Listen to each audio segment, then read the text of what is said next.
Olá, meus amigos, sejam todos muito bem-vindos ao canal Politizando. Eu sou o William Jacob. Eu quero começar pedindo a ajuda de quem não está inscrito ainda. Se puder, se inscreva, ative as notificações. Agora, todo mundo que assistir e gostar do vídeo, deixa o like. Se não gostar, deixa o dislike, compartilha para nos ajudar a chegar mais longe e a furar bolhas e comenta aqui embaixo o que você vai achar disso tudo. Pessoal, nessa semana nós tivemos então um evento que lançou a pré-candidatura de Lula à presidência da República. Ele já fala como se o Alckmin fosse seu vice, e o Alckmin já fala como vice do Lula. No começo dessa história toda, muita gente ficou espantada com essa possibilidade. Eu mesmo não acreditei que isso fosse acontecer, porque apesar do Lula agora dizer que eram apenas adversários, mas que mantinham respeito e tal, né, que estão deixando as diferenças de lado, olha, não é bem assim. Eram diferenças importantes e graves. Vamos lembrar aqui algumas falas dos dois e depois eu vou trazer para vocês, né, o que pode estar acontecendo nessas eleições, mas já pensando em 2026. Vamos lá então, o que o Lula disse sobre o Alckmin em 2006, quando eles concorreram um contra o outro ali, em que Lula foi eleito presidente, derrotando o Alckmin no segundo turno. Lula então disse sobre o Alckmin: o Brasil sabe muito bem quem deixou São Paulo refém, vejam isso, do crime organizado. E os paulistas sabem quem mandou engavetar mais de 60 CPIs para que seu governo não fosse investigado. E agora, Lula, Alckmin tem responsabilidade pelo crescimento do crime organizado ou não? Vai ser questionado sobre isso na campanha. No mesmo ano, Geraldo Alckmin questionou quem era o chefe da quadrilha de 40 ladrões no governo. E disse mais: sobre caráter, eu acho difícil que o presidente Lula possa discorrer sobre esse tema. E agora Alckmin descobriu quem é o chefe da quadrilha e o Lula agora pode discorrer sobre caráter? Vamos ver o que ele vai responder. Em 2014, Lula sobre Alckmin: não é à toa que esse governador tem apelido de picolé de chuchu. É insonso, como se fosse comida sem sal. Nunca fala de nenhum problema do Estado. Nunca responde por nada. Pois bem, Lula, agora você coloca o Alckmin, esse aqui que você criticava tanto, né, na linha de sucessão. Se acontecer alguma coisa com o Lula, o Alckmin vira presidente da República. Em 2016, Alckmin disse sobre Lula: o Lula é o Partido dos Trabalhadores, o Lula é o retrato do PT, partido envolvido em corrupção, sem compromisso com as questões de natureza ética, sem limites, afirmou. E agora, o que o Alckmin 2022 tem a dizer sobre o Alckmin 2016? Porque, de fato, o que ele falou aqui, né, é verdade, é o retrato do PT, partido sim, envolvido em corrupção, não tem limites. Mas aí o Lula, né, não ficou satisfeito e reagiu no mesmo ano em relação a essa fala, emitindo uma nota, dizendo: seria mais proveitoso para a população de São Paulo se a imprensa perguntasse, o governador explicasse, vejam isso, os desvios nas obras do metrô e na merenda escolar, a violência contra os estudantes e os números maquiados de homicídios no estado, ao invés de tentar desviar a atenção para um apartamento que não é e nunca foi de Lula. E aí, Lula, quando você foi conversar com o Alckmin, perguntou sobre essa questão da merenda, porque o Alckmin era chamado até pouco tempo pelo Boulos, né, que tá junto com vocês aí, de ladrão de merenda, de fascista, de assassino do Pinheirinho e outras questões mais. Então isso aqui, claro, também vai ser explorado na campanha.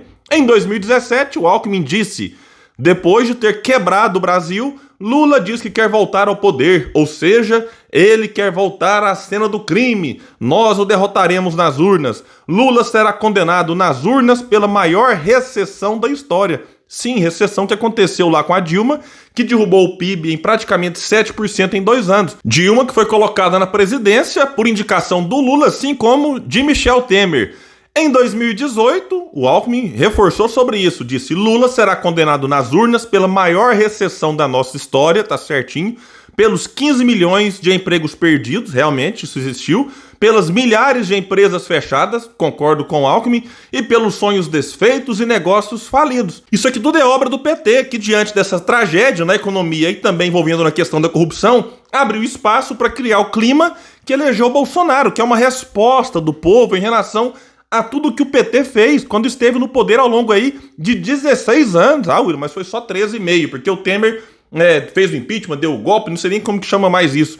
Realmente, só que o Temer foi colocado lá, insisto, pelo Lula. Então, né, só existiu isso porque o Lula não ouviu os conselhos de que o Temer, de fato, era um chefe de um bando de poucos escrúpulos que era ali a turma do MDB, que hoje está de novo colada com o Lula, né? Só dá um Google aí e ver a relação próxima do Lula com esses quadros que deram o golpe, se é que a gente ainda pode chamar isso assim. E o Lula, em 2018, disse algo importante. Geraldo Alckmin e Michel Temer são duas faces de uma mesma moeda, a agenda neoliberal que já fundou o país nas gestões do ex-presidente FHC e que agora colocou o país em uma das maiores crises da sua história, sob a batuta do governo ilegítimo de Michel Temer. Então, Alckmin, né, e Michel Temer, segundo Lula aqui, faces da mesma moeda. Isso é facilmente, disse o ex-presidente, demonstrável através da posição de seus respectivos partidos nas votações do Congresso Nacional, favoráveis a medidas tão nefastas como a emenda constitucional do teto, dos investimentos públicos e a reforma trabalhista. Pois bem, agora essa agenda neoliberal, que o Lula falou em 2018, vira vice do próprio Lula. Agora viraram best friends, né? Os melhores amigos. E o Alckmin, que antes era chamado pelos petistas de fascista, virou companheiro socialista. Só que aqui vale explicar também, né? Que muitos petistas chamam de fascistas todo mundo que não se rende ao petismo. Então, né, que não dá para dizer que o Alckmin é ou não é por conta disso. É apenas a forma como ele era chamado antes de virar aliado do Lula, como eles chamam muitos outros aí ainda hoje. Agora, vamos tentar entender tudo isso, porque para muita gente isso aqui tá esquisito. Como é que o Alckmin aceita virar vice do Lula? Como é que ele se sujeita a isso? Vamos pensar o seguinte, o Alckmin, nas pesquisas que ele aparecia ali para o governo de São Paulo, liderava com uma ampla folga. Então ele tinha um caminho mais fácil para ser eleito mais uma vez governador de São Paulo. Se seria ou não, é uma outra história. Mas ele era, sim, o grande favorito. Aí ele sai dessa sua posição, abrindo caminho para o Haddad, lembrando que o Boulos também desistiu, Haddad que agora aparece liderando as pesquisas, mas quando você coloca Haddad apoiado por Lula e Tarcísio apoiado por Bolsonaro, já tem pesquisa mostrando praticamente um empate, né, dentro da margem de erro. Sem falar que a campanha nem começou, ainda pode acontecer, né, de alguém que está lá atrás surgir, porque a sensação que se tem quando eu converso com algumas pessoas de São Paulo é de uma vontade de fato de mudar, de nem eleger de novo o PSDB, mas também não pegar um prefeito que foi derrotado em todas as urnas da capital paulista e colocar para governar o estado inteiro. Então o Haddad vai sofrer, o Tarcísio, que passou a morar em São Paulo agora, morava fora, aí vai ser governador desse estado, então realmente os dois serão muito atacados e pode ser que uma outra força surja e tente quebrar, né, essa liderança desses dois nesse momento. Pode ser o Márcio França, se de fato ele for até o fim. Rodrigo Garcia, acho que vai ser difícil para ele, porque vai ser muito vinculado ao Dória, que é altamente rejeitado. Você tem o Elvis César do PDT, que é pouco conhecido, mas quem está conhecendo está gostando. Você tem o Felício, ex-prefeito de São José dos Campos, do PSD, que também tem agradado bastante. Então, tem muita coisa para acontecer em São Paulo, mas agora o Alckmin então abriu mão disso para virar vice do Lula. Né? Numa vitória do Lula, que muitos até pouco tempo davam como certa no primeiro turno. Essa certeza agora em relação ao primeiro turno vai diminuindo cada vez mais. E já tem muita gente preocupada tentando já achar alguma desculpa para uma eventual derrota do Lula. Então, tem muita coisa para acontecer também em nível nacional. A campanha nem começou, não tem vice dos outros definidos, palanques, alianças, tempos de televisão. Então, 5 meses pode parecer pouco, mas é muita coisa numa campanha que vai ser muitíssimo pesada e que eu considero que nós temos 3 candidatos com maiores chances. Lula e Bolsonaro, claro, né, eles são os favoritos porque estão na frente, Lula bem à frente de Bolsonaro. Aí você tem então o atual presidente atrás e Ciro Gomes, que vai tentar captar esse sentimento da sociedade, né, de rejeição aos dois. Então, pode ser que o Ciro Gomes, inclusive, surpreenda nessas eleições. Está trabalhando para isso e tem aí crescido nas últimas pesquisas. Agora, muitos apontam que o plano do Alckmin, na verdade, ao abrir mão de uma vitória mais fácil para o governo de São Paulo, é o quê? Pensando em 2026, porque se o Lula for eleito presidente agora, terminará o seu mandato com 81 anos. Não sei se ele vai ter disposição para encarar uma outra eleição para sair da presidência com 85 anos. Logo, Alckmin, como seu vice, surgirá como opção natural para suceder Lula. Ah, mas o Lula é muito esperto, ele vai romper com o Alckmin antes para tentar colocar o Haddad ou um outro quadro do PT no seu lugar.